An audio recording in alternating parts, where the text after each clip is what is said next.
वृंदावनेश्वरी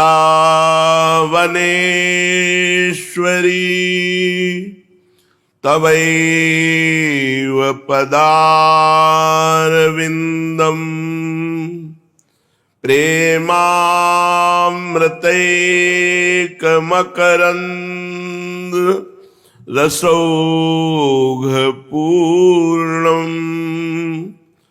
हृद्यर्पितं मधुपते स्मरतापमुग्रम् निर्वापयत्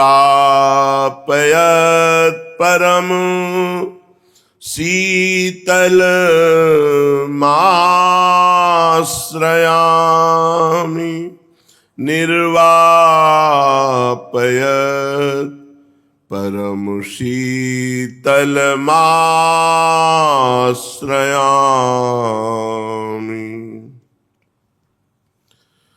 परम सच्चिदानंद घन प्रेमानंद स्वरूप नवनिभृत निकुंज महामहिम परम पावन श्री वृंदावन धाम, श्री वृंदावन धाम के लाडिले युगल सरकार प्राणाराध्य प्राण प्रिय श्री प्रिया प्रीतम जो समस्त सहचरी वृंद खग मृग पशु पंछी तरुलता श्री यमुना रस रानी रज रानी समस्त ब्रजवासी परिकर के चरणों में कोटिशाह प्रणाम, कोटिशाह नमन नमस्कार।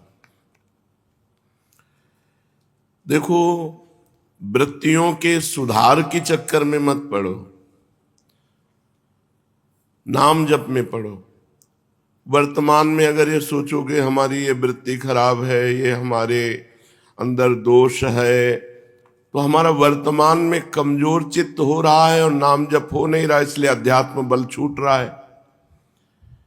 तो हम जितना अध्यात्म बलवान होते जाएंगे उतने हमारी रुचि खत्म होती चली जाएगी भोगों में, गलत आचरणों से घृणा होने लगेगी, काम क्रोध लोभ आदि ये सब स्फुरित होकर नष्ट हो जाएंगे। अध्यात्म बल अर्थात भजन की कमी के बल से ही ये हमारे ऊपर आक्रमण करते हैं और हमको परास्त कर देते हैं। तो हमें अब इनकी चिंता नहीं करनी, हमें इनके त्यागने के लिए चिंतन नहीं करना, हमें चिंतन प्रभु का करना, इनका त्याग स्वतः हो जाएगा। जो थोड़ा बड़ा इनका त्याग कर लेता है उसको अभिमान हो जाता है कि मैं काम विजयी, मैं क्रोध विजयी, वो फिर परास्त हो जाता है। और जो भजन में लगा रहता है उसको ये अभिमान भी नहीं होता और पता भी नहीं चलता है कब शांत हो गए, क्योंकि इनका महत्व और चिंतन मिटाना ही इनका नाश है। ध्यान दीजिए, इनका महत्व और इनका चिंतन मिटाना ही इनका नाश है। अगर महत्व बना रहा सुख बुद्धि और इनका चिंतन होता रहा तो ये सजीव होते रहेंगे, पुष्ट होते रहेंगे। विकार को नष्ट करना है तो उसका चिंतन छोड़ना होगा। चिंतन होता है महत्व बुद्धि से, महत्व बुद्धि होती है सुख में, इस भोग से ये सुख मिलेगा इसलिए उसका चिंतन होता है, और चिंतन ही उसको बलवान और जीवित रखता है। और जब तक विकार नष्ट नहीं होते तब तक भगवदानंद स्फुरित नहीं होता। इसलिए हमको अगला पैर जमाने का प्रयास करना है, पिछला अपने आप उठ जाएगा। यदि हम पिछले के उठाने की कोशिश में रहेंगे, अगला जमा नहीं पाए तो गिर जाएंगे। पिछला जहां रखा है चिंता मत करो, अगला संभाल के रखो, पिछला अपने आप उठ जाएगा। वर्तमान को नाम जप में तन्मय कर दो, भूत पवित्र हो जाएगा, भविष्य मंगलमय हो जाएगा। हम भूत भविष्य की चिंता छोड़ें, भूत भविष्य की चिंता शरण्य प्रभु के ऊपर छोड़ देते हैं। जैसा मनाओ वैसा करो, आप हमारे मित्र हो, आप हमारे प्राण हो, आप हमारे प्रभु, आप हमारे स्वामी हो, सब आपकी माया है। अब आप देख लो कैसे हमें जीवित रखना है, कैसे हमें अध्यात्म में रखना है। अब हमारा बल तो आप हो, आप हारो तो हम हारे, आप जीतो तो हम जीते, आप जिताओ तो हम जीते, आप हराओगे तो हार जाएंगे। पूर्ण भरोसा रखो प्रभु पर, हमारा अब मंगल कोई रोक नहीं सकता, न काम न क्रोध न लोभ न मोह न मद न मत्सर, क्योंकि सभी हमारे प्रभु के हैं। किसी और के होते तो डर जाते, प्रभु के इसलिए डर नहीं है। जब चाहो तब इनको शांत कर दो प्यारे, आपके ही हाथ में डोर है। उमादार जोशित की नाई, सबहि नचावत राम गोसाई। महाराज जैसा नचाओगे वैसा नाचेंगे, जैसा नचाओगे वैसा नाचेंगे, पर आपका सुमिरन नहीं छोड़ेंगे। हर परिस्थिति में हमारी जिह्वा से राधा राधा राधा निकलेगा। जहां चाहो वहां ले जाओ, जो चाहो वो करवाओ। अब हम इस चक्कर में पड़ने वाले नहीं, क्या करना चाहिए क्या नहीं करना चाहिए। अब आप देखो क्या कराना चाहिए क्या नहीं कराना चाहिए। हमारा एक कर्तव्य है स्मरण, बस। सब झंझट छोड़ो, एक बात पकड़ो, हमारा मुख्य कर्तव्य है नाम जप, स्मरण। से सारी जिम्मेवारी भगवान की। क्या कराना है, कैसे चलाना है, कौन सी स्थिति देनी है, कैसे बढ़ाना है, किसका आशीर्वाद दिलाना है, किस पर कैसे कौन कृपा, सब उनकी जिम्मेवारी। सुर नर मुनि प्रसन्नता ऊपर, उसी के ऊपर समस्त ऋषि मुनि व्यक्त अव्यक्त महात्मा प्रसन्न हो जाते हैं, जो भगवान के भरोसे हो जाता है। जामवंत कहा सुन रघुराया, जा पर नाथ करो तुम दाया। ताई सदा शुभ कुशल निरंतर, सुर नर मुनि प्रसन्नता ऊपर। सोई विजयी विनयी गुण सागर, तास सुजस त्रैलोक उजागर। विश्वास मानो इस बात पर, तास सुजस त्रैलोक उजागर। भगवान के भरोसे में हो जाओ, एक एक कदम आंख मूंद के डालो। लोग कहते हैं आंख खोल के डालो, हम कहते हैं भरोसे पे आंख मूंद के डालो। नीचे कांटा होगा ना, सूल होगा ना, वो फूल बन जाएगा। और अहंकार से डालोगे कि हम फूल में डाल रहे हैं तो सूल बन जाएगा। आंख मूंद के डालो, राधा, बिल्कुल चिंता मत करो।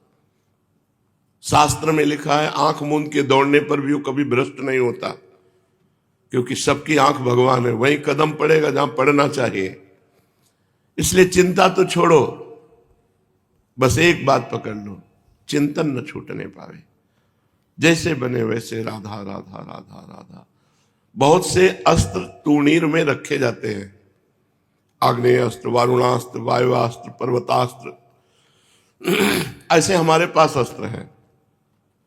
निज मंत्र नहीं मन लग रहा, शरणागत मंत्र नहीं लग रहा, राधा वल्लभ श्री हरिवंश नहीं लग रहा, राधा राधा नहीं लग रहा, चतुरासी जी, नाम कीर्तन, सत्संग, सो गए। ये सब अस्त्र हैं हमारे। अगर भजन में बिल्कुल मन नहीं लग रहा, प्रमाद स्थिति है, तो एकांत कमरे में सिटकिनी लगाया, चद्दर तान के सो गए। थोड़ी देर बाद फिर सतुगुण आ जाएगा, फिर भजन होने लगेगा। चिंता नहीं करनी, शांत एकदम मस्त रहो, भगवान के दास हो, इस बात की ठसक में रहो। संतुष्टायेन केन का मतलब हर स्थिति में संतोष धारण करो।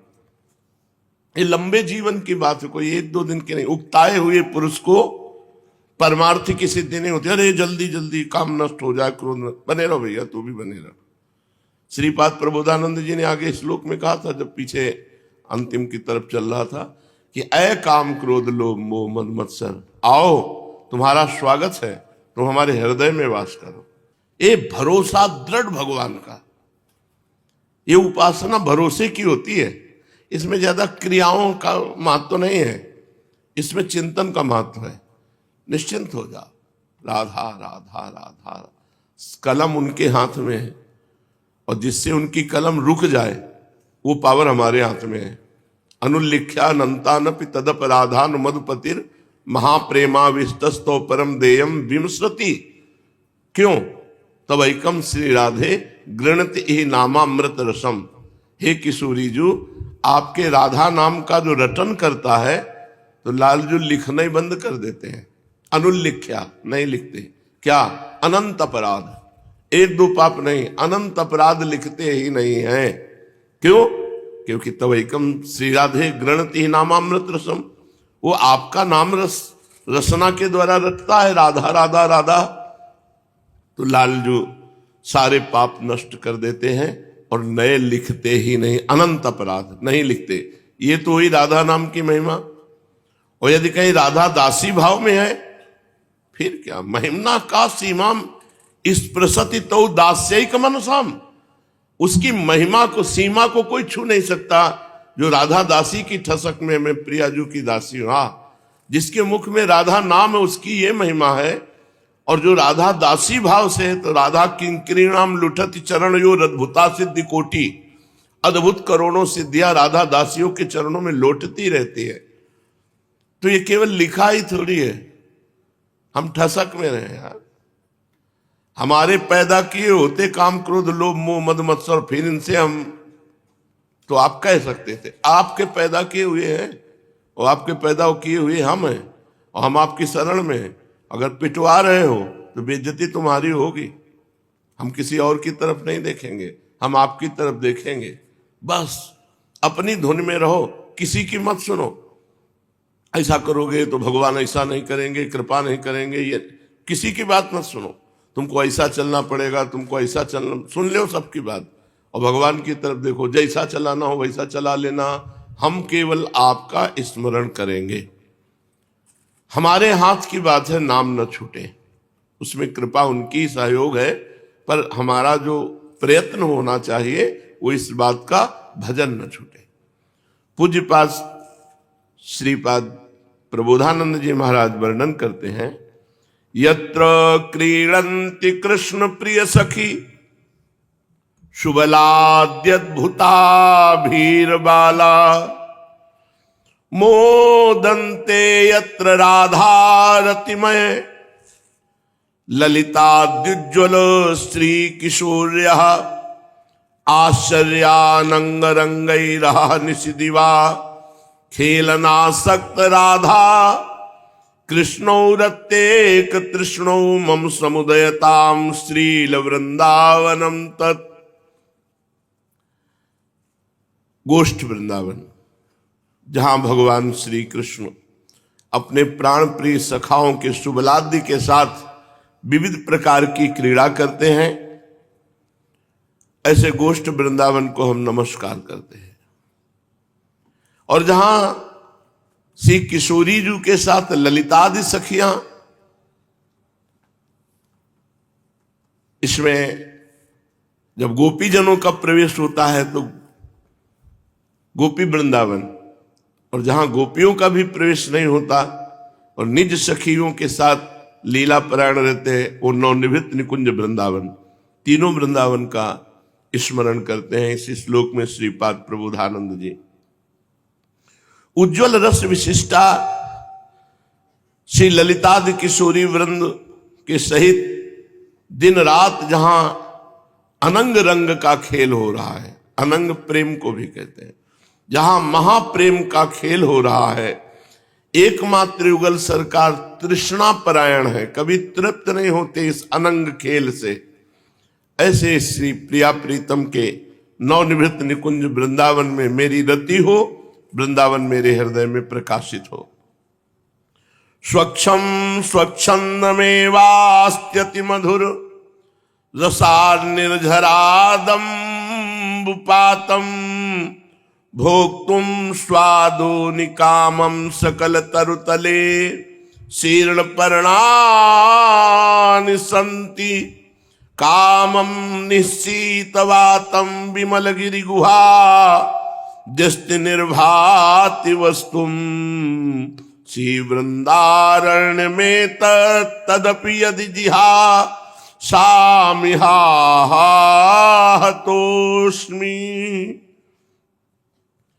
वृंदावन में जो स्रोतों से, जो जमीन से जल निकलता है, वो समस्त पापों को नष्ट करने वाला है। यहाँ का हर जल चरणामृत के समान है, क्योंकि प्रियालाल के चरण रज से युक्त भूमि है, रसिकों की चरण रज से युक्त भूमि है। तो जब जल वर्षा होता है तो यही सब भूमि के अंदर जल जाता है। तो हम नित्य चरणामृत का पान करते हैं। वृंदावन का जल पीने का मतलब है चरणामृत का पान करना। यहाँ का जल प्रतिपल हमें निष्पाप करता जाता है, जैसे गंगा जल, यमुना जल। ऐसे यहाँ का कोई भी जल हो वृंदावन ब्रजधाम का, वो परम पवित्र यमुना गंगा के समान ही है। अति मधुर रस विशिष्ट, यहां अति मधुर प्रेम रस प्रदान करने वाला, रस विशिष्ट माधुर्य महारस में निमग्न कर देने की सामर्थ्य यहां के पानी में है। सच्ची मानिए, नियम ले लो कि हम वृंदावन के जल के सिवा और बाहर का जल नहीं पिएंगे। फिल्टर लगा लो, यहीं का पानी फिल्टर करके पियो, बाहर का नहीं। सौभाग्य मिला है, जैसे हम लोग गंगा किनारे थे तो गंगा जल ही पीते थे, केवल गंगा जल। बगल में सुविधा है तो उसका पान नहीं करते थे, कुआं है, हैंड पैप है, न उसका सेवन करते थे। बस इतना ही सेवन हो जाए, शौच हो आए, हाथ मटिया लिए, पर नहीं तो बस गंगा जी का ही सेवन। तो ऐसे ही वृंदावन के जल का नियम ले लो।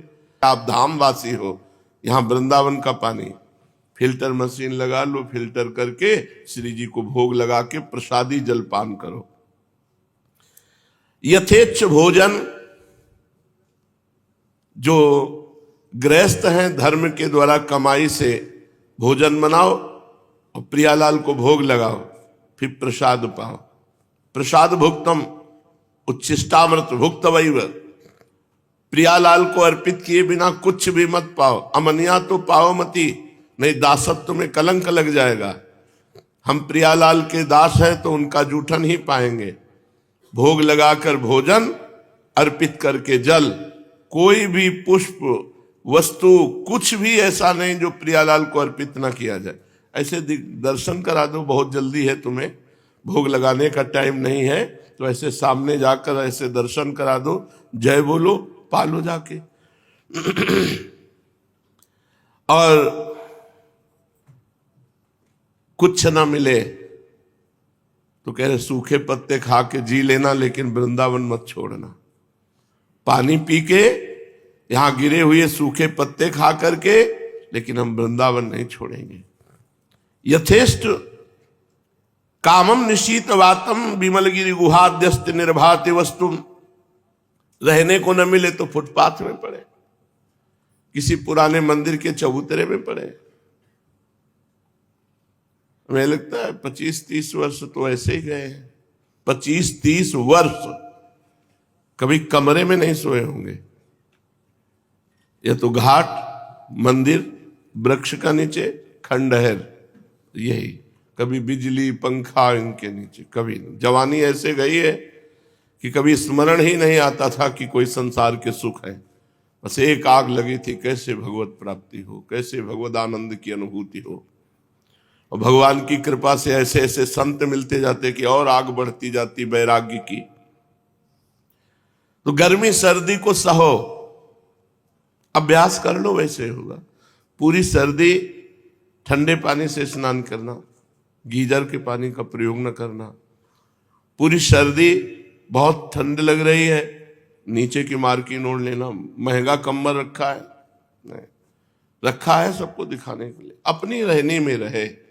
गर्मी सर्दी सीखे, सहन करना सीखे।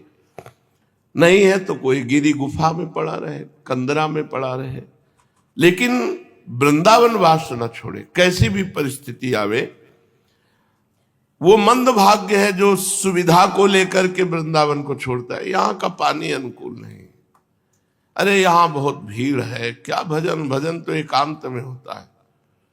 यहां भीड़ के दर्शन करो, इतने में भगवत प्राप्ति हो जाएगी। ये धाम है, पता नहीं कौन सा भगवत प्राप्त महात्मा आपको छू जाए, दर्शन मिल जाए, उसकी हवा लग जाए कि जो जीवन भर भजन करने से काम नहीं बनता, उनके दर्शन मात्र से बात बन जाए। ये वृंदावन धाम है, ब्रज धाम है। एक से एक भगवत प्रेमी महात्मा है जिसको कोई जानता ही नहीं। फटे पुराने कपड़े, भीख मांगते हैं, खाते हैं, आपको लगता है अरे भिखारी हैं। उनके साथ राधा कृष्ण डोलते हैं, प्रिया प्रीतम उनके साथ। जहां नाम बाणी, जहां श्याम श्यामा तहां नाम वाणी निकट, श्याम श्यामा प्रगट। जिनके हर समय नाम और वाणी चल रहा है, वो श्यामा श्याम के साथ डोलता है। हाय बड़ा मंद भाग्य जो ऐसे वृंदावन का हम त्याग करें। महाप्रेमो बोधेर यद अनुपम सारम यदमलम हरि प्रेमाम बोधेर मधुर मधुरम दीपवलयम मुनीन्द्राणाम वृंदई कलितरस वृंदावन महो तदे तद्देहांतावधि समधिवासम दिशतु में। महाप्रेम समुद्र में मानो कोई द्वीप प्रकट हो गया हो, ऐसे महाप्रेम समुद्र में द्वीप की तरह ये वृंदावन है। श्री हरि के प्रेम सागर का अति महामधुर द्वीप, ये संपूर्ण पुरियों धामों और त्रिलोकी का भूषण है वृंदावन। ये श्रेष्ठ श्रेष्ठ मुनिगणों द्वारा वंदित है वृंदावन, और आस्वादन करने में परम रसमय है। समस्त रस का आधार स्वरूप है वृंदावन। आज से मैं नियम लेता हूं कि जब तक शरीर रहेगा मृत्यु पर्यंत अखंड वृंदावन वास करेंगे। श्रीपाद कहेंगे सम्यक रूप से नियम पूर्वक प्रतिज्ञा पूर्वक कि अगर शरीर में प्राण है जब तक, तो वृंदावन के बाहर नहीं, ये वृंदावन के भीतर ही शरीर छूटेगा। ये कोई बिरला ही नियम ले पाता है। किशोरी जो निर्वाह करती है, पर नियम बहुत हृदय एकदम अनन्य होगा तो ही ले पाएगा, नहीं घबराहट पैदा हो जाएगी। अगर बीमारी बढ़ गई तो फिर हमको तो दिल्ली जाना पड़ेगा। हाँ, तो दिल्ली अमर कर देगी तुम्हें। जाओगे तो अमर हो जाओगे, तुम फिर अविनाशी हो जाओगे। अरे जो कछु लिखा लिलाट दुख सुख देह संग, भुगते गो जहां जाएगो या सिद्धांत भंग। तुम्हारे भाग्य में अगर दुख लिखा है तो जहां भाग के जाओगे दुख मिलेगा। अगर वृंदावन बने रहोगे तो कलह कलेश न व्यापे ईठा, ये ठौर विश्व ते न्यारी। यहाँ ज्यादा प्रारब्ध नहीं सताता है, हल्के में निपट जाता है। कलह कलेश न व्यापे ईठा, ठौर विश्व ते न्यारी। ये जगह त्रिभुवन से अलग है, ये भगवान का निज धाम है। अगर यहाँ हो तो धाम कृपालु है, वो इतना नहीं सड़ने देगा जितना प्रारब्ध सड़ाना चाहता है। इसलिए बाहर मत भागो, दिल्ली कलकत्ता। ये दुर्भागी लोग हैं जो भाग जाते हैं। हम अपने शरीर को अमर कर लेंगे, सारे शरीर को लेकर के धाम छोड़ देना, शरीर को लेकर वैराग्य शिथिल कर देना, शरीर को लेकर भजन छोड़ देना, ये सब नारकी पुरुष है। भजन के लिए शरीर छोड़ देना, धाम के लिए शरीर अर्पित करना, भगवान के लिए वैराग्य के लिए शरीर अर्पित करना। मिटा दो अपनी हस्ती को, यदि मूर्तवाद। अगर अपना वास्तविक स्वरूप चाहते हो, आनंद चाहते हो, तो अपने अभिमान को गलित कर दो, देहाभिमान को मिटा दो। दाना खाक में मिलकर गुले गुलजार होता है। मिटा दे अपनी हस्ती को, यदि मूर्तवा चाहे। दाना खाक में मिलकर गुले गुलजार होता है, खाक में। श्रीपाद कह रहे हैं मृत्यु काल पर्यंत सम्यक रूप से वृंदावन का आश्रय लेता हूं। ये मैं नियम करता हूं, ये प्रतिज्ञा करता हूं। हमें लगता है ऐसी प्रतिज्ञा, ऐसा नियम ले लेना चाहिए जिसको इसी जन्म में भगवत प्राप्ति करनी है कि बस वृंदावन छोड़ अनंत ना जाओ। खंड खंड होए जाए तन अंग अंग सतटूक, वृंदावन नहीं छाड़ियो छाड़ी वो है बड़ी चूक। चलते हैं श्रीमद् भागवत महापुराण। श्री सुखदेव जी महाराज का परीक्षित को अंतिम उपदेश। श्री सुखदेव जी महाराज कहते हैं, प्रिय परीक्षित, तुम्हें अभी तक हमने जो सुनाया उसे श्रीमद् भागवत महापुराण कहते हैं। इस श्रीमद् भागवत महापुराण में बार बार और सर्वत्र विश्वात्मा भगवान श्री हरि का ही संकीर्तन हुआ है। ब्रह्मा और रुद्र भी श्री हरि ही है, हरि से पृथक नहीं है। हरि ही ब्रह्मा बने हैं और हरि ही महादेव बने हैं। उन्हीं की प्रसाद लीला और क्रोध लीला की अभिव्यक्ति है पूरे श्रीमद् भागवत में। भगवान ब्रह्मा, भगवान महादेव, भगवान श्री हरि, इन्हीं की कृपा प्रसाद लीला और इन्हीं की रुद्र लीला, क्रोध लीला की अभिव्यक्ति है। हे राजन, बहुत सुंदर उपदेश दे रहे हैं, बिल्कुल सार बात मार रहे हैं, लक्ष्य पे एकदम ठिकाने पे। ध्यान पूर्वक सुनो। हे राजन, अब तुम ये पशुओं की सी अविवेक मूलक धारणा छोड़ दो कि मैं मरूंगा। जैसे शरीर पहले नहीं था और अब पैदा हुआ और फिर नष्ट हो जाएगा, वैसे ही तुम भी पहले नहीं थे। तुम्हारा जन्म हुआ, तुम मर जाओगे, ये बात नहीं है। तुम अविनाशी थे, अविनाशी हो, अविनाशी रहोगे। ये पशुओं वाली बात छोड़ दो कि मैं मर जाऊंगा। जैसे बीज से अंकुर और अंकुर से बीज की उत्पत्ति होती है, वैसे ही एक देह से दूसरे देह की और दूसरे देह से तीसरे की उत्पत्ति होती है। किंतु तुम ना तो किसी से उत्पन्न हुए हो और ना तो आगे पुत्र पौत्रादिकों के शरीर के रूप में उत्पन्न होगे। अजी जैसे आग लकड़ी से सर्वथा अलग रहती है, लकड़ी की उत्पत्ति और विनाश से सर्वथा परे है, वैसे ही तुम शरीर आदि से सर्वथा अलग हो। हे राजन, स्वप्नावस्था में ऐसा मालूम होता है कि मेरा सिर कट गया है, मैं मर गया हूं, मुझे लोग स्मशान में जला रहे हैं, परंतु ये सब शरीर की ही अवस्थाएं दिखती है, आत्मा की नहीं। देखने वाला तो उन अवस्थाओं से सर्वथा परे, जन्म और मृत्यु से रहित शुद्ध बुद्ध परम तत्व स्वरूप है। जैसे घड़ा फूट जाने पर आकाश पहले की ही भांति अखंड रहता है, परंतु घटाकाशता की निवृत्ति हो जाती है। जैसे घड़े में देखो तो आकाश दिखाई दे रहा है, घड़ा फूट गया तो आकाश में क्या फर्क पड़ा? कुछ नहीं।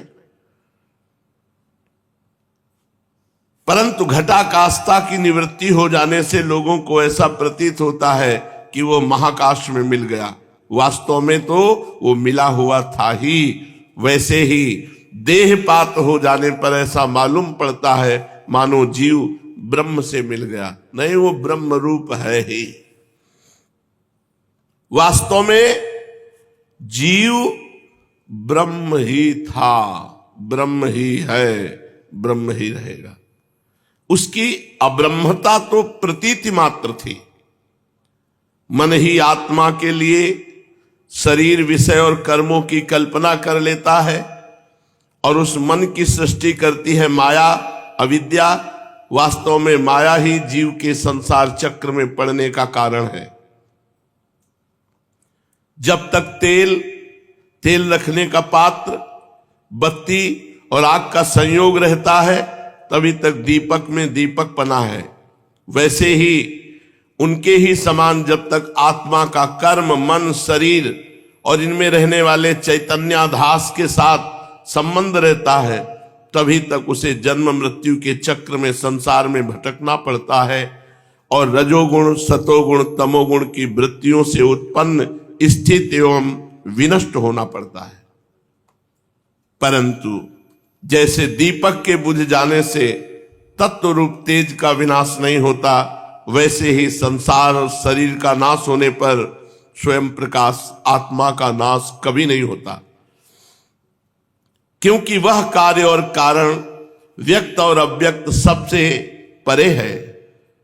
आत्मा आकाश के समान सबका आधार है, नित्य है, निश्चल है, अनंत है। सचमुच सचमुच बड़े आनंद में है। सचमुच सचमुच आत्मा की उपमा सिर्फ आत्मा से ही है। हे राजन, तुम अपनी विशुद्ध एवं विवेकवती बुद्धि को परमात्मा के चिंतन से भरपूर कर लो। तुम अपनी विवेकवती बुद्धि से परमात्मा का इतना चिंतन करो कि बुद्धि परमात्मामय हो जाए और स्वयं ही अपने अंतर में स्थित परमात्मा का साक्षात्कार कर लो। देखो, तुम मृत्युओं के भी मृत्यु हो। बस जाने वाले हैं श्री सुखदेव जी महाराज उठ के। 7 दिन से लगातार भागवत चर्चा करते रहे। देखो, तुम मृत्युओं की भी मृत्यु हो, तुम स्वयं ईश्वर हो। ब्राह्मण के साप से प्रेरित तक्षक इस शरीर को भस्म करेगा, तुम्हें नहीं। अजी तक्षक की तो बात ही क्या, स्वयं मृत्यु और मृत्युओं का समूह भी तुम्हारे पास तक नहीं फटक सकेगा। जो मैंने बताया इसका अनुसंधान करो, चिंतन करो, चिंतन करो। मैं ही सर्वाधिष्ठान पर ब्रह्म हूं, मैं ही सर्वाधिष्ठान ब्रह्म हूं, मैं ही ब्रह्म हूं। ऐसा चिंतन करो। इस प्रकार तुम अपने आप को अपने वास्तविक एक रस अनंत अखंड स्वरूप में स्थित कर लो। जिस समय अपनी विषैली जीभ लपलपाता हुआ अपने होठों के कोने चाटता हुआ तक्षक आएगा, विस्फूर्ण मुख से तुम्हारे पैर में डसेगा, कोई परवाह न करना।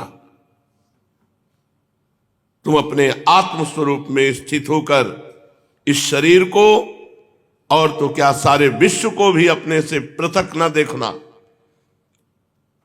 आखिरी शब्द आत्मस्वरूप बेटा परीक्षित,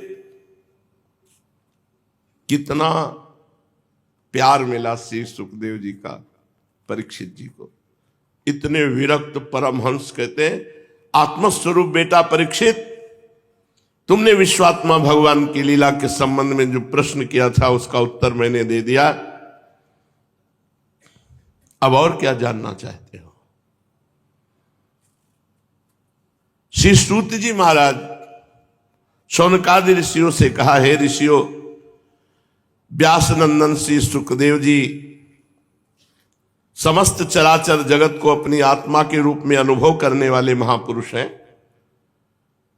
वे सब में समान दृष्टि रखते हैं। भगवान के शरणागत एवं उनके द्वारा सुरक्षित राजर्षि परीक्षित ने संपूर्ण उपदेश बड़े ध्यान से श्रवण किया। फिर थोड़ा नजदीक खस के और सिर झुका करके अंजलि बांध करके चरणों में मस्तक रख दिया। कितना सौभाग्य ऐसे सिद्ध महापुरुष के चरणों के समीप। और राजा परीक्षित ने हाथ जोड़कर कहा, भगवान आप करुणा के मूर्तिमान स्वरूप हैं। आपने मुझ पर परम कृपा करके अनादि अनंत एक रस सत्य भगवान श्री हरि के स्वरूप और लीलाओं का वर्णन किया है। मैं आपकी कृपा से परम अनुग्रहित और कृतकृत्य हो गया हूं। संसार के प्राणी अपने स्वार्थ और परमार्थ के ज्ञान से शून्य हैं, विभिन्न प्रकार के दुखों के दावानल से दग्ध हो रहे हैं। उनके ऊपर भगवन्मय महात्माओं का अनुग्रह होना कोई नई घटना अथवा आश्चर्य की बात नहीं है, यह तो उनके लिए स्वाभाविक ही है। मैंने और मेरे साथ बहुत से लोगों ने आपके श्री मुखारबिंद से इस श्रीमद् भागवत महापुराण का श्रवण किया है। इस पुराण में पद पद पर भगवान श्री हरि के स्वरूप और लीलाओं का वर्णन हुआ है, जिसके गान में बड़े बड़े आत्माराम पुरुष रमते रहते हैं। भगवान, मैं आपकी कृपा से अभय पद को प्राप्त हो गया। सामने उपदेश और अनुभव, मुझे आपकी कृपा से अभय पद प्राप्त हो गया है। ब्रह्म और आत्मा की एकता का साक्षात्कार करा दिया आपने। अब मैं परम शांति स्वरूप ब्रह्म में स्थित हूं। अब मुझे तक्षक आदि किसी भी मृत्यु के निमित्त से अथवा दल के दल मृत्युओं से भी कोई भय नहीं रहा। आपकी कृपा से मैं अभय हो गया हूं। ब्रह्मन, अब मुझे आज्ञा दीजिए, मैं अपनी वाणी सदा के लिए बंद करता हूं। परीक्षित जी ने कहा, सदा के लिए, क्योंकि अभी तक्षक काटेगा। मैं अपनी वाणी सदा के लिए बंद कर लूं, मौन हो जाऊं, साथ ही कामनाओं के संस्कार से रहित चित्त को इंद्रियातीत परमात्मा के स्वरूप में विलीन कर दूं और अपने प्राणों को त्याग कर दूं। आपके द्वारा उपदेश की हुई ज्ञान और विज्ञान में परिनिष्ठित हो जाने से मेरा अज्ञान सर्वदा के लिए नष्ट हो गया है। आपने भगवान के परम कल्याणमय स्वरूप का मुझे साक्षात्कार करा दिया है। सूत जी कहते, शौनकादि ऋषियों, राजा परीक्षित ने भगवान श्री सुखदेव जी से इस प्रकार कहकर बड़े प्रेम से उनकी पूजा की। बस श्री सुखदेव जी खड़े हुए, वो तो आत्मानंद में मगन है और वहां से चल दिए। बहुत से महात्मा लोग तुरंत चल दिए सुखदेव जी के पीछे ही। राजा परीक्षित ने बिना किसी बाह्य सहारा के स्वयं अपनी अंतरात्मा को एकाग्र किया और स्वरूप चिंतन में बैठ गए, ध्यान मगन हो गए। शंकर सहज स्वरूप सम्हारा, लाग समाधि अखंड पारा। अब उनका श्वास प्रश्वास भी रुक गया, समाधि। वो ऐसे हो गए जैसे कोई ठूंठ, प्राणों की गति रुक गई, श्वास प्रश्वास भी नहीं चल रहा, समाधि में। जीवित है पर समाधि में है, आत्मस्वरूप में स्थित। उन्होंने गंगा जी के तट पर कुसुम को इस प्रकार बिछा रखा था जिसमें उनका अग्रभाग पूर्व की ओर हो और वो स्वयं उत्तर की ओर मुंह करके बैठे हुए थे। उनकी आसक्ति संशय तो पहले ही मिट चुके थे। अब वे ब्रह्म और आत्मा की एकता रूप महायोग में स्थित होकर ब्रह्म स्वरूप में स्थित थे। सुखदेव जी चले गए, बहुत से ऋषि भी चले गए, आप बिल्कुल काष्ठवत अपने स्वरूप में स्थित। इसी समय मुनि कुमार श्रृंगी ऋषि के क्रोधित होकर जो परीक्षित का शाप बना था कि आज के 7वें दिन तुम्हें तक्षक डसेगा, अब उसी ब्रह्म वाक्य से प्रेरित होकर क्रोधित हुआ तक्षक सर्प राजा परीक्षित को डसने के लिए उनके पास चला। तो एक बड़े मंत्रवेत्ता थे कश्यप नाम के ऋषि। तो देखा कि ये तो बहुत बड़े मंत्रवेत्ता हैं, ये क्यों जा रहे हैं परीक्षित के पास। कश्यप ब्राह्मण सर्प विष की चिकित्सा करने में बड़े निपुण थे। तक्षक ने पूछा कहां जा रहे हो, ब्राह्मण के वेश में तक्षक था। तो उनका सुनते हैं तक्षक जा रहा है, परीक्षित जी को डसेगा और मैं जीवित कर दूंगा। तो उनका तक्षक के डसे हुए को जीवित कर दोगे? तो उनका तुम्हें विश्वास नहीं है क्या, मंत्रों पर बल नहीं है क्या? बोले मैं ही तक्षक हूं, मैं इस पीपल के वृक्ष को डसता हूं, अब ये भस्म हो जाएगा, तुम पुनः उसे जीवित कर दो। तो जे भी डसा सो तत्काल विष की आग लगी और राख हो गया। कश्यप जी ने कमंडल से जल निकाला, मंत्र पढ़ के डाला, तो नवीन नवीन जैसे बसंत ऋतु के बाद कोपले निकलती है ऐसे हरा वृक्ष। तो उनका क्यों जा रहे हो? तो उनका उनको जीवित करेंगे तो प्रसन्न होकर हमें धन देंगे। तो बोले जितना धन चाहोगे हम देंगे, तुम वापस हो जाओ। कश्यप को धन देकर वहीं से लौटा दिया, उन्हें राजा के पास न जाने दिया और स्वयं ब्राह्मण का वेश धारण करके, ब्राह्मणों के लिए कोई रोक टोक जांच नहीं थी परीक्षित जी से मिलने की, वहां पहुंचा क्योंकि ये इच्छानुसार रूप धारण कर सकता था, इच्छाधारी नाग तक्षक। राजा परीक्षित के पास ब्राह्मण के रूप में गया, देखा शांत भाव से बैठे, तत्काल तक्षक रूप हुआ और परीक्षित को डस लिया।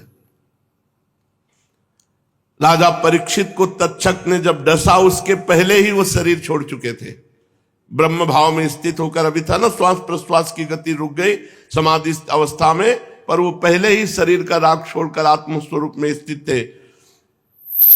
अब तक्षक के विष की आग से उनका शरीर सबके सामने धू धू करके ऐसे भस्म हो गया। पृथ्वी आकाश सब दिशाओं में बड़े जोर जोर से हाय हाय की ध्वनि होने लगी।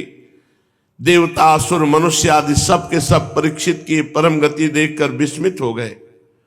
देवताओं की दुंदुभियां अपने आप बज उठी, गंधर्व और अप्सराएं गान करने लगी। देवता लोग साधु साधु के नारे लगाकर पुष्पों की वर्षा करने लगे। जब जन्मेजय जी ने सुना कि तक्षक ने मेरे पिता को डस लिया है, ये उसका कोई अपराध नहीं है, लेकिन उसने अपराध किया, कश्यप को धन देकर वापस क्यों भेज दिया? कश्यप जी जब आ रहे थे तो क्यों वापस? तुम ब्राह्मण के साथ से प्रेरित होकर डसने आ रहे हो, तुम्हारा कोई अपराध नहीं, लेकिन तुमने बीच में ऐसा क्यों किया? जब ये बात पता चली तो उन्हें बड़ा क्रोध हुआ।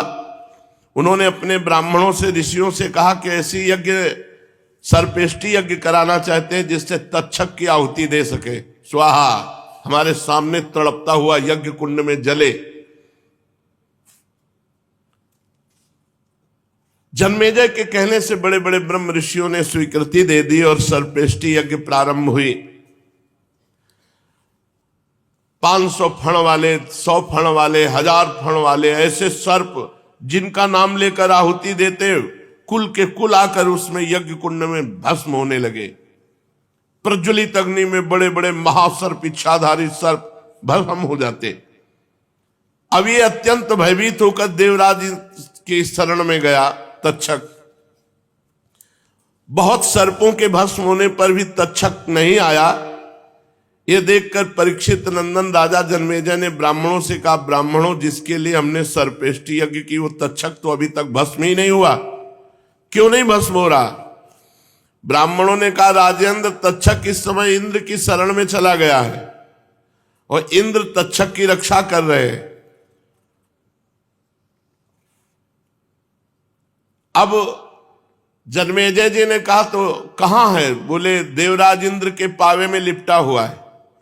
इच्छाधारी नाग है, आहुति दो, मैं देवराज इंद्र सहित, मंत्रों का बल देखो, मैं देवराज इंद्र और सिंहासन और तक्षक सब यज्ञ कुंड में आना चाहिए।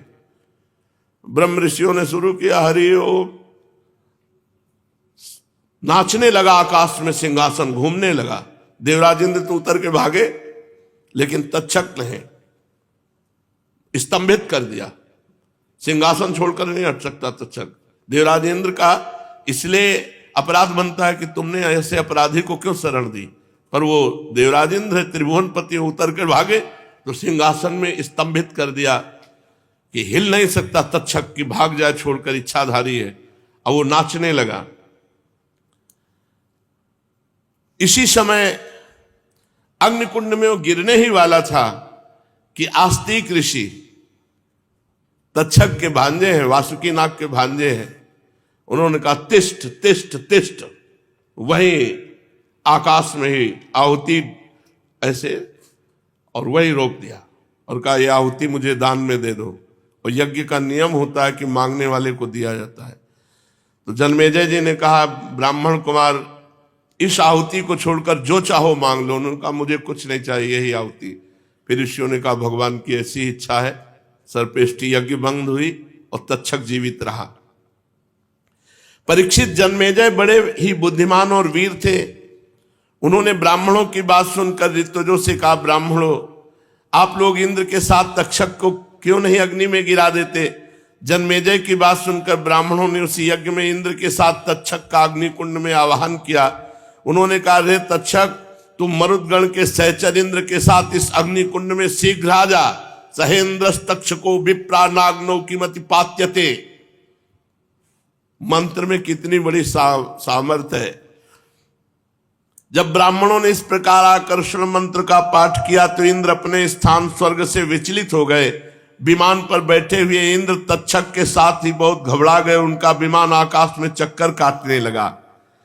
अंगिरानंदन बृहस्पति जी ने देखा कि आकाश से देवराज इंद्र विमान और तक्षक के सहित अग्निकुंड में भस्म हो जाएंगे। तब उन्होंने राजा जन्मेजय से कहा, नरेंद्र, सर्पराज तक्षक को मार डालना आपके योग्य काम नहीं, क्योंकि ये अमृत पी चुका है, इसलिए अजर और अमर है। राजन, जगत के प्राणी अपने अपने कर्म के अनुसार ही जीवन मरण और मरणोत्तर गति प्राप्त करते हैं। कर्म के अतिरिक्त और कोई भी किसी को सुख दुख नहीं दे सकता। जन्मेजय, ये तो बहुत से लोगों की मृत्यु सांप, चोर, आग, बिजली आदि से, भूख प्यास से, रोग आदि निमित्तों से मृत्यु होती है, परंतु ये तो कहने की बात है। वास्तव में तो सभी प्राणी अपने प्रारब्ध कर्म का ही उपभोग करते हैं। राजन, तुमने बहुत से निरपराध सर्पों को जला दिया है। इस अविचार यज्ञ का फल केवल प्राणियों की हिंसा ही है, इसलिए इसे बंद कर देना चाहिए, क्योंकि जगत के सभी प्राणी अपने अपने प्रारब्ध कर्म का ही भोग कर रहे हैं। सूत जी कहते, शौनकादि ऋषियों महर्षि बृहस्पति जी की बात का सम्मान करके जन्मेजय जी ने कहा, आपकी आज्ञा शिरोधार्य है। उन्होंने सर्प सत्र बंद कर दिया और देवगुरु बृहस्पति जी की विधि पूर्वक पूजा की। ऋषिगण, जिससे विद्वान ब्राह्मण को भी क्रोध आया, परीक्षित जी को शाप हुआ, मृत्यु हुई, फिर जन्मेजय को क्रोध आया, सर्प यज्ञ हुई, ये सब भगवान की माया का खेल है, ये अनिर्वचनीय है। इसी से भगवान के स्वरूप भूत जीव क्रोधादि गुण वृत्तियों के द्वारा शरीरों में मोहित हो जाते हैं, एक दूसरे को दुख देते और भोगते हैं और अपने प्रयत्न से इसको निवृत्त नहीं कर सकते। भगवान श्री हरि के स्वरूप का निश्चय करके उनका भजन करने से ही माया से निवृत्ति होती है। इसलिए उनके स्वरूप का निरूपण सुनो। ये दंभी है, कपटी है, इत्याकारक बुद्धि में बार बार जो दंभ कपट का स्फुरण होता है वही माया है। जब आत्मवादी पुरुष आत्म चर्चा करने लगते हैं तब वह परमात्मा के स्वरूप में निर्भय रूप से प्रकाशित नहीं होती, किंतु भयभीत होकर अपना मोह आदि कार्य न करती हुई ही किसी प्रकार रहती है। इस रूप से उसका प्रतिपादन किया गया है। माया के आश्रित नाना प्रकार के विवाद मतवाद भी परमात्मा के स्वरूप में नहीं है, क्योंकि वे विशेष विषयक हैं और परमात्मा निर्विशेष है। केवल वाद विवाद की तो बात ही क्या, लोक परलोक के विषयों के संबंध में संकल्प विकल्प करने वाला मन भी शांत हो जाता है। कर्म, उसके संपादन की सामग्री और उनके द्वारा साध्य कर्म, इन तीनों से अन्वित अहंकारात्मक जीव, ये सब जिसमें नहीं है वो आत्मस्वरूप परमात्मा ना तो कभी किसी के द्वारा बाधित होता है और ना तो किसी का विरोधी ही। जो पुरुष उस परम पद के स्वरूप का विचार करता है वो मन की मायामयी लहरों अहंकार आदि का बाध करके स्वयं अपने आत्मस्वरूप में विहार करने लगता है। जो मुमुक्ष एवं विचारशील पुरुष परम पद के अतिरिक्त वस्तु का परित्याग करते हुए नेति नेति के द्वारा उसका निषेध करके ऐसी वस्तु प्राप्त करते हैं जिसका कभी निषेध नहीं हो सकता और ना तो कभी त्याग ही, वही भगवान का परम पद है। ये बात सभी महात्मा और श्रुतियां एक मत से स्वीकार करती हैं। अपने चित्त को एकाग्र करने वाले पुरुष अंतःकरण की अशुद्धियों को, अनात्म भावनाओं को सदा सर्वदा के लिए मिटाकर अनन्य प्रेम भाव से परिपूर्ण हृदय के द्वारा उसी परम पद का आलिंगन करते हैं, उसी में समा जाते हैं। भगवान का यही वास्तविक स्वरूप है, यही उनका परम पद है। इसकी प्राप्ति उन्हीं लोगों को होती है जिनके अंतःकरण में शरीर के प्रति अहम भाव नहीं है और ना तो इसके संबंधी ग्रह आदि पदार्थों में ममता ही। सचमुच जगत की वस्तुओं में मैंपन और मेरेपन का आरोप बहुत बड़ी दुर्जनता है। शौनक जी, जिसे इस परम पद की प्राप्ति अभीष्ट है, उसे चाहिए कि वो दूसरों की कटुवाणी सहन कर ले, बदले में किसी का अपमान न करे। इस क्षण भंगुर शरीर में अहमता ममता करके किसी भी प्राणी से कभी वैर न करे। भगवान श्री कृष्ण का ज्ञान अनंत है। उन्हीं के चरण कमलों के ध्यान से मैंने श्रीमद् भागवत महापुराण का अध्ययन किया है। मैं अब उन्हीं को नमस्कार करके यह पुराण विश्राम को प्राप्त कराता हूं। श्री सूत जी ने कहा। शौनक जी ने पूछा, साधु शिरोमणि सूत जी, वेदव्यास जी के शिष्य पैलादि महर्षि बड़े महात्मा और वेदों के आचार्य थे, उन लोगों ने कितने प्रकार से वेदों का विभाजन किया, ये बात आप कृपा करके हमें सुनाइए। सूत जी ने कहा, ब्रह्मन, जिस समय परमेष्ठी ब्रह्मा जी पूर्व सृष्टि का ज्ञान संपादन करने के लिए एकाग्रचित हुए, उस समय उनके हृदयाकाश से कंठ तालु आदि स्थानों के संघर्ष से रहित एक अत्यंत विलक्षण अनाहत नाद प्रकट हुआ। जब जीव अपनी मनोवृत्तियों को रोक लेता है तब उसे भी उस अनाहत नाद का अनुभव होता है। शौनक जी, बड़े बड़े योगी उसी अनाहत नाद की उपासना करते हैं और उसके प्रभाव से अंतःकरण के दिव्य अधिभूत, द्रव्य अधिभूत, क्रियाध्यात्म और कारक अधिदय रूप मल को नष्ट करके वो परम गति रूप मोक्ष प्राप्त करते हैं, जिसमें जन्म मृत्यु रूप संसार चक्र नहीं है। उसी अनाहत नाद से आकार, ऊकार, माकार रूप तीन मात्राओं से आ उ मा ओम, ओम प्रकट हुआ। इस ओंकार की शक्ति से ही प्रकृति अव्यक्त व्यक्त रूप से परिणित हो जाती है। ओंकार स्वयं भी अव्यक्त एवं अनादि है और परमात्म स्वरूप होने के कारण स्वयं प्रकाश भी है। जिस समय वस्तु को भगवान ब्रह्म अथवा परमात्मा के नाम से कहा जाता है, उसके स्वरूप का बोध भी ओंकार के द्वारा ही होता है। जब श्रवणेन्द्रिय की शक्ति लुप्त हो जाती है, तब भी इस ओमकार को समस्त अर्थों को प्रकाशित करने वाले स्फुट तत्व को जो सुनता है और सुषुप्त एवं समाधि अवस्थाओं में सबके अभाव को भी जानता है, वही परमात्मा का विशुद्ध स्वरूप है।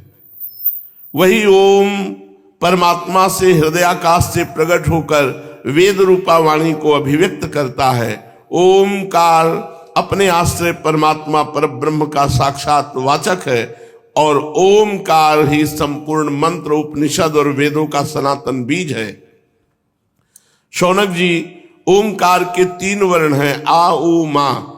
ये तीनों वर्ण सत्वगुण, रजोगुण, तमोगुण, इन तीनों गुणों और ऋग्वेद, यजुर्वेद, सामवेद, इन तीनों नामों भू भुवा स्वा, इन तीनों अर्थों जागृत स्वप्न सुषुप्ति, इन 3 वृत्तियों के रूप में 3-3 की संख्या वाले भावों को धारण करते हैं।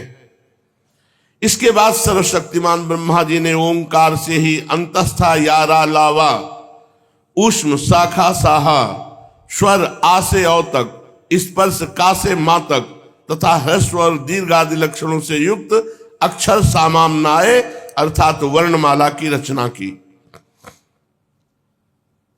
उसी वर्णमाला द्वारा उन्होंने अपने 4 मुखों से होता, अध्वर्यु, उद्गाता और ब्रह्मा, इन 4 ऋतुजों के कर्म बतलाने के लिए ओमकार और व्याहृतियों के सहित 4 वेद प्रकट किए और अपने पुत्र ब्रह्मर्षि मरीचि आदि को वेदाध्ययन में कुशल देखकर उन्हें वेदों की शिक्षा दी।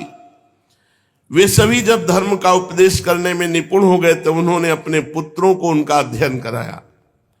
तदनंतर उन्हीं लोगों के नैष्ठिक ब्रह्मचारी शिष्य प्रशिष्यों के द्वारा चारों युगों में संप्रदाय के रूप में वेदों की रक्षा होती रही। द्वापर के अंत में महर्षियों ने उनका विभाजन भी किया। जब ब्रह्मविद्ता ऋषियों ने देखा कि समय के फेर से लोगों की आयु, शक्ति और बुद्धि क्षीण हो गई है, तब उन्होंने अपने हृदय देश में विराजमान परमात्मा की प्रेरणा से वेदों के अनेकों भाग कर दिए।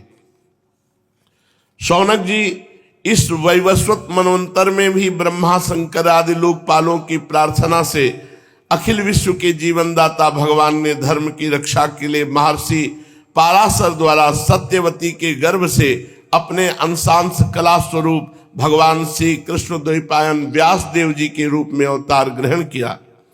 परम भाग्यवान शौनक जी, उन्होंने ही वर्तमान युग में वेद के 4 विभाग किए हैं। जैसे मणियों के समूह में से विभिन्न जाति की मणियां छांटकर अलग अलग कर दी जाती हैं, वैसे ही महामती भगवान व्यास देव ने मंत्र समुदाय में से भिन्न भिन्न प्रकरणों के अनुसार मंत्रों का संग्रह करके उनसे ऋग्वेद, यजुर्वेद, सामवेद, अथर्ववेद ये 4 संहिताएं बनाई और अपने 4 शिष्यों को बुलाकर प्रत्येक को एक एक संहिता की शिक्षा दी। उन्होंने ब्रहवृक्ष नाम की पहली ऋग संहिता पैल ऋषि को, निगद नाम की दूसरी यजुः संहिता वैशंपायन को, साम श्रुतियों की छांदोग संहिता जैमिनी को और अपने शिष्य सुमंत को अथर्वांगिरस संहिता का अध्ययन कराया। शौनक जी, पैल मुनि ने अपनी संहिता के 2 विभाग करके एक का अध्ययन इंद्र प्रमति को और दूसरे का वास्कल को कराया। वास्कल ने भी अपनी शाखा के 4 विभाग करके उन्हें अलग अलग अपने शिष्य बोध, याज्ञवल्क, पराशर और अग्निमित्र को पढ़ाया। परम संयमी इंद्र प्रमति ने प्रतिभाशाली मांडुके ऋषि को अपनी संहिता का अध्ययन कराया। मांडुके के शिष्य थे देवमित्र, उन्होंने सौभरी आदि ऋषियों को वेदों का अध्ययन कराया। मांडुके के पुत्र का नाम था साकल्य, उन्होंने अपनी संहिता के 5 विभाग करके उन्हें वात्स्य, मुद्गल, शालीय, गोखल्य और शिशिर नामक शिष्यों को पढ़ाया। साकल्य के एक और शिष्य थे जातुकर्ण मुनि, उन्होंने अपनी संहिता के 3 विभाग करके तत्संबंधी निरुक्त के साथ अपने शिष्य बलाक, पैज, वैताल और बिरज को पढ़ाया। बाष्कल के पुत्र बाष्कली ने सब शाखाओं से एक बालखिल्य नाम की शाखा रची, उसे बालायन, भज्य एवं कासार ने ग्रहण किया। इन ब्रह्म ऋषियों ने पूर्वोक्त संप्रदाय के अनुसार ऋग्वेद संबंधी बृहवृत शाखाओं को धारण किया। जो मनुष्य ये वेदों के विभाजन का इतिहास श्रवण करता है वो समस्त पापों से छूट जाता है। शौनक जी, वैशंपायन के कुछ शिष्यों का नाम था चरकाध्वर्यु। इन लोगों ने अपने गुरुदेव के ब्रह्म हत्या जनित पाप का प्रायश्चित करने के लिए एक व्रत का अनुष्ठान किया, इसीलिए इनका नाम चरकाध्वर्यु पड़ा।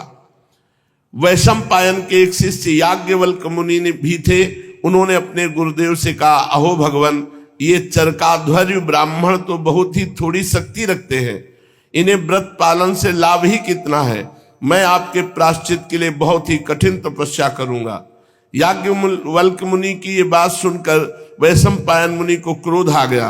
उन्होंने कहा, बस बस चुप रहो, तुम्हारे जैसे ब्राह्मणों का अपमान करने वाले शिष्य की मुझे कोई आवश्यकता नहीं है। देखो, अब तक तुमने मुझसे जो कुछ अध्ययन किया वो शीघ्र भूल जाओ, ये गुरुजनों का, और यहां से तुरंत निकल जाओ, क्योंकि तुमने ब्राह्मणों का अपमान किया। याज्ञवल्क्य जी देवरात के पुत्र थे। उन्होंने गुरु जी की आज्ञा पाते ही उनके पढ़ाए हुए यजुर्वेद का वमन कर दिया, फिर शून्य होकर वहां से चल दिए, सारा ज्ञान वमन कर दिया।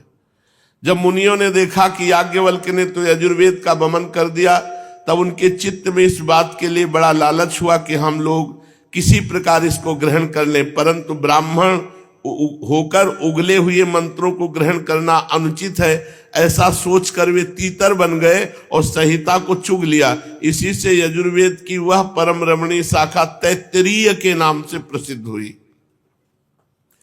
शौनक जी, अब याज्ञवल्क्य ने सोचा कि मैं ऐसी श्रुतियां प्राप्त करूंगा जो मेरे गुरु जी के पास भी न हो। इसके लिए वे सूर्य भगवान का उपस्थान करने लगे। याज्ञवल्क्य जी इस प्रकार उपस्थान करते हैं, मैं ओंकार स्वरूप भगवान सूर्य को नमस्कार करता हूं। आप संपूर्ण जगत के आत्मा और काल स्वरूप हैं। ब्रह्मा से लेकर तृण पर्यंत जितने भी जरायुज, अंडज, स्वेदज और उद्भिद 4 प्रकार के प्राणी हैं, उन सब के हृदय देश में और बाहर आकाश के समान व्याप्त रहकर भी आप उपाधि के धर्मों से असंग रहने वाले अद्वितीय भगवान ही है। आप ही क्षण, लव, निमेष आदि अवयवों से संगठित संवत्सरों के द्वारा एवं जल के आकर्षण, विकर्षण, आदान प्रदान के द्वारा समस्त लोगों की जीवन यात्रा चलाते हैं। हे प्रभु, आप समस्त देवताओं में श्रेष्ठ हैं। जो लोग प्रतिदिन तीनों समय वेद विधि से आपकी उपासना करते हैं, उनके सारे पाप और दुखों के बीजों को आप भस्म कर देते हैं। हे सूर्यदेव, आप सारी सृष्टि के मूल कारण एवं समस्त ऐश्वर्यों के स्वामी हैं, इसलिए हम आपको इस तेजोमय मंडल का पूरी एकाग्रता के साथ ध्यान करते हैं। आप सबके आत्मा अंतर्यामी हैं। जगत में जितने चराचर प्राणी हैं सब आपके ही आश्रित हैं। आप ही उनके अचेतन मन, इंद्रिय और प्राणों के प्रेरक हैं। ये लोग प्रतिदिन अंधकार रूप अजगर के विकराल मुंह में पड़कर अचेत और मुर्दा सा हो जाता है। आप परम करुणा स्वरूप हैं, इसलिए कृपा करके अपनी दृष्टि मात्र से ही इसे सचेत कर देते हैं और परम कल्याण के साधन समय समय के धर्मानुष्ठानों में लगाकर आत्माभिमुख करते हैं। जैसे राजा दुष्टों को भयभीत करता हुआ अपने राज्य में विचरण करता है, वैसे ही आप चोर, जार आदि दुष्टों को भयभीत करते हुए विचरते रहते हैं। चारों ओर सभी दिक्पाल स्थान स्थान पर अपनी कमल की कली के समान अंजलियों से आपको उपहार समर्पित करते हैं। भगवान, आपके दोनों चरण कमल तीनों लोकों के गुरु सदस्य महानुभावों से भी वंदित है। मैंने आपके युगल चरण कमलों की इसलिए शरण ली है कि मुझे ऐसे यजुर्वेद की प्राप्ति हो जो अब तक मेरे गुरु जी को भी न मिला हो।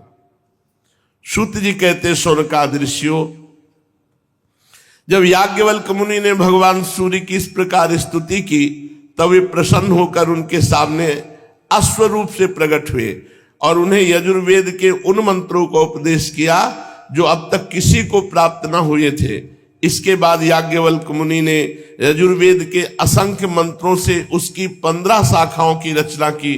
वही वाद शनेय शाखा के नाम से प्रसिद्ध है और उन्हें कर्ण, माध्यन्दिनी आदि ऋषियों ने ग्रहण किया। ये बात मैं पहले कह चुका हूं कि महर्षि श्री कृष्ण द्वैपायन ने जैमिनी मुनि को साम संहिता का अध्ययन कराया। उनके पुत्र थे सुमंत मुनि और पौत्र थे सुनवान। जैमिन मुनि ने अपने पुत्र और पौत्र को एक एक संहिता पढ़ाई। जैमिन मुनि के एक शिष्य का नाम था सुकर्मा। वह एक महान पुरुष था। जैसे एक वृक्ष में बहुत सी डालियां होती, वैसे ही सुकर्मा ने सामवेद की 1000 संहिताएं बना दी। सुकर्मा के शिष्य कौशल देश निवासी हिरण्यनाभ, पौष्यन जी और ब्रह्मवेत्ताओं में श्रेष्ठ आवंत्य ने उन शाखाओं को ग्रहण किया। पौष्यन जी और आवंत के 500 शिष्य थे। वे उत्तर दिशा के निवासी होने के कारण औदिच्य सामवेदी कहलाते थे। उन्हीं को प्राच्य सामवेदी भी कहते हैं। उन्होंने एक एक संहिता का अध्ययन किया। पौष्यन जी के और भी शिष्य थे, लोगाक्ष, मांगल्य, कुल्य, कुशीद और कुक्ष। इनमें से प्रत्येक ने 100 संहिताओं का अध्ययन किया। हिरण्यनाभ का शिष्य था कृत। उसने अपने शिष्यों को 24 संहिताएं पढ़ाई। शेष संहिताएं परम संयमी आवंत ने अपने शिष्यों को दी। इस प्रकार सामवेद का विस्तार हुआ। शौनकादि ऋषियों, सूत जी कहते हैं कि मैं कह चुका हूं कि अथर्ववेद के ज्ञाता सुमंत मुनि थे। उन्होंने अपनी संहिता अपने प्रिय शिष्य कबंध को पढ़ाई। कबंध ने उस संहिता के 2 भाग करके पथ्य और वेद दर्श को उसका अध्ययन कराया। वेद दर्श के 4 शिष्य हुए, शौक्लायन, ब्रह्मबली, मोदोष और पिप्पलायन। अब पथ्य के शिष्यों के नाम सुनो, इनसे सब पाप नष्ट हो जाएगा, बस इस भाव से सुनो। शौनक जी पथ्य के 3 शिष्य थे, कुमुद, शुनक, अथर्वेता, जाजल। अंगिरा गोत्रोत्पन्न शुनक के 2 शिष्य थे, बभ्रु और सैंधवायन। उन लोगों ने 2 संहिताओं का अध्ययन किया। रुक्मिणी ब्याह सुदामा चरित्र प्रधान चरित्र होते हैं। श्रीमद् भागवत का जो पूर्ण श्रवण है, पूरा का पूरा, आप भगवान की कृपा से कोई अक्षर मात्रा में त्रुटि हो तो भगवान क्षमा करे, नहीं पूरा का पूरा प्रयास यही रहा कि अक्षर मात्रा सहित सब श्रवणेन्द्रिय में पूरी भागवत पढ़े। अथर्ववेद के आचार्यों में इनके अतिरिक्त सैंधवायन आदि के शिष्य सावर्ण आदि तथा नक्षत्र, कल्प, शांति, कश्यप, आंगिरस आदि कई विद्वान और भी हुए। अब मैं तुम्हें पौराणिकों के संबंध में सुनाता हूं। शौनक जी पुराणों के 6 आचार्य हुए, त्रैयारुणी, कश्यप, सावर्ण, अकृतवर्ण, वैशंपायन और हारित। इन लोगों ने मेरे पिताजी से एक एक पुराण संहिता पढ़ी थी और मेरे पिताजी ने स्वयं भगवान व्यास से उन संहिताओं का अध्ययन किया था। मैंने उन 6 आचार्यों से सभी संहिताओं का अध्ययन किया था। उन 6 संहिताओं के अतिरिक्त और भी 4 मूल संहिताएं थी। उन्हें भी कश्यप, सावर्ण, परशुराम जी के शिष्य अकृतवर्ण और उन सबके साथ मैंने व्यास जी के शिष्य श्री रोमहर्षण जी से, जो मेरे पिता थे, अध्ययन किया था।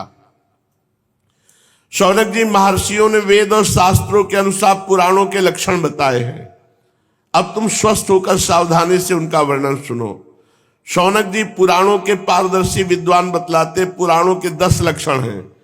विश्वसर्ग, विसर्ग, वृत्ति, रक्षा, मनवंतर, वंश, वंशानुचरित, संस्था, हेतु और अपाश्रय।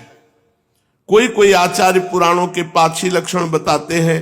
दोनों ही बातें ठीक है, क्योंकि महापुराणों में 10 लक्षण होते हैं और छोटे पुराणों में 5। विस्तार करके 10 बतलाते हैं और संक्षेप करके 5। अब इनके लक्षण सुनो। जब मूल प्रकृति में लीन गुण क्षुब्ध होते हैं तब महातत्व की उत्पत्ति होती है। महातत्व से तामस, राजस और सात्विक 3 प्रकार के अहंकार बनते हैं। त्रिविध अहंकार से ही पंच तन्मात्रा, इंद्रिय और विषयों की उत्पत्ति होती है। इसी उत्पत्ति क्रम का नाम सर्ग है। परमेश्वर के अनुग्रह से सृष्टि की सामर्थ्य प्राप्त करके महातत्वादि पूर्व कर्मों के अनुसार अच्छी और बुरी वासनाओं की प्रधानता से ये जो चराचर शरीरात्मक जीव की उपाधि की सृष्टि करते हैं, एक बीज से दूसरे बीज के समान इसको विसर्ग कहते हैं। चर प्राणियों के अचर पदार्थ वृत्ति, जीवन निर्वाह की सामग्री है। चर प्राणियों के दुग्ध आदि भी इनमें से मनुष्यों ने कुछ तो स्वभावश कामना के अनुसार निश्चित कर लिए और कुछ ने शास्त्र के आज्ञा अनुसार।